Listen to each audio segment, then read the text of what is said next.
medali umetoka marefari.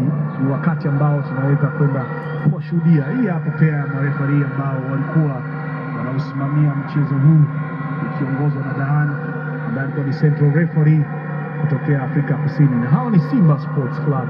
Umeanza ni Ali Salim anavishwa medali na Mosepe. Hawa ni washindi wa pili wa kombe la shirikisho barani Afrika. Mohamed Hussein Zimbwe Junior, Shomari Salum Kapombe wanavaa medali kwa mara ya kwanza katika mashindano makubwa zaidi. Haya ni ya pili kwa hadhi ngazi ya klabu baada ya ligi ya mabingwa barani Afrika. Valentino Uma Joshua Mtale, mfungaji wa bao la mchezo kabla ya RS Berkane kusawazisha. Ni hatua kubwa Simba wamefika, ni hatua ya kujivunia pia kwao, licha kwamba ndoto yao haikukamilika. Duchu anavaa medali kama ilivyokuwa kwa Kibu Dennis. Hii ni medali ya thamani, medali ya maana kwelikweli hii. Na first runners kwa mujibu wa CAF, pesa ambayo anakunja ni dola milioni 1, huku bingwa akikunja dola milioni 2.